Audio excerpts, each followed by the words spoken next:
ওম নমো ভগবতে বাসুদেবায়। ওম নমো ভগবতে বাসুদেবায়। ওম নমো ভগবতে বাসুদেবায়। শ্রীমদ্ ভগবদ গীতা, অধ্যায় 10, শ্লোক 8।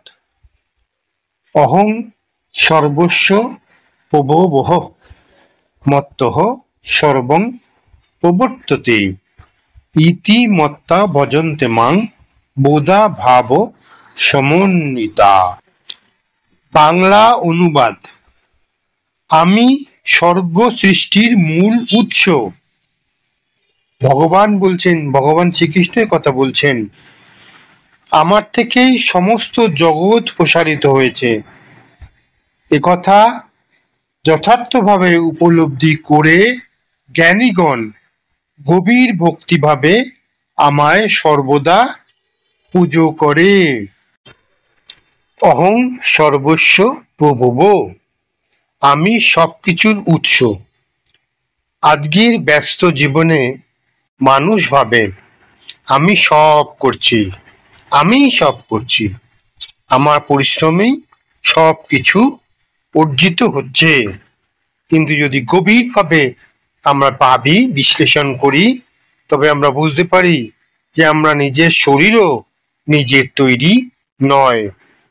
বায়ু, জল, অন্ন, সূর্যের আলো, মাধ্যাকর্ষণ সবই ভগবানের দান।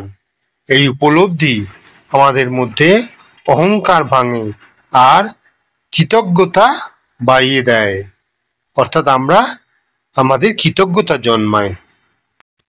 আধুনিক প্রয়োগ: কাজ, পড়াশুনো বা সাফল্যে গর্ব না করে বুঝতে হবে আমি চেষ্টা করি, কিন্তু ফল নিয়ন্ত্রণ করেন ভগবান। তার চেষ্টাতেই সমস্ত কিছুর ফল নিয়ন্ত্রিত হয়।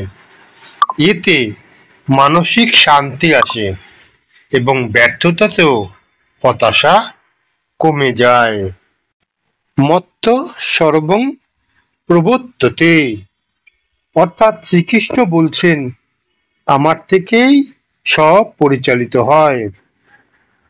আমরা আজ টেকনোলজি, বিজ্ঞান, অর্থনীতি এসব নিয়ে খুব গর্ব করি, কিন্তু এগুলো প্রাকৃতিক নিয়ম ও শক্তির উপর নির্ভরশীল, যা ভগবানের সৃষ্টি। যেমন বিদ্যুৎ, অণু, সূর্যের আলো, সূর্যের শক্তি, সময়, এসব মানুষের বানানো নয়, মানুষের আবিষ্কৃত তথ্য মাত্র। আধুনিক প্রয়োগ: এটা বোঝা গেলে আমরা প্রকৃতির প্রতি দায়িত্বশীল হই। অকারণে পরিবেশ ধ্বংস না করে ভগবানের এই দানকে সঠিকভাবে ব্যবহার করতে শিখি। ইতি মত্তা বুধা, অর্থাৎ জ্ঞানীরা এইভাবেই ভাবেন। প্রকৃত জ্ঞান কেবল ডিগ্রি বা তথ্য নয়, সত্য জ্ঞান হলো উৎসকে চেনা। আধুনিক যুগে বহু তথ্য আছে, কিন্তু শান্তি কমে যাচ্ছে, কারণ জ্ঞান আছে কিন্তু জ্ঞানের উৎসের সাথে কোনো যোগাযোগ নেই।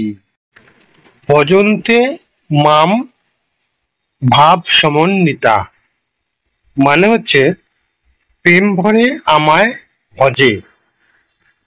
আজকের যুগে মানুষ যন্ত্রের মতো বেঁচে আছে, বস্তু, টাকা, মর্যাদা খুঁজছে, কিন্তু হৃদয়ের শান্তি ও ভালোবাসা কোথায়?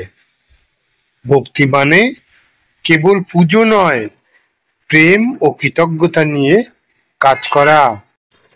আধুনিক প্রয়োগ: পরিবারের প্রতি ভালোবাসা, ভগবানের আশীর্বাদ ভেবে পড়া, কাজকে পুজো মনে করা, প্রতিদিন অল্প হলেও নাম স্মরণ করা, প্রার্থনা করা, এতে মানসিক চাপ কমে যায়, সম্পর্ক ভালো হয় আর জীবনে অর্থপূর্ণতা আসে। গীতা 10 নম্বর অধ্যায়ের 8 নম্বর শ্লোক আমাদের শেখায়, অহংকার নয়, কৃতজ্ঞতাই আমাদের লক্ষ্য হওয়া উচিত। অস্থিরতা নয়, আশ্রয়ের অনুভূতি আমাদের প্রয়োজন। শুষ্ক জ্ঞান নয়, ভক্তি ও প্রেম ভিত্তিক জ্ঞানই কাম্য।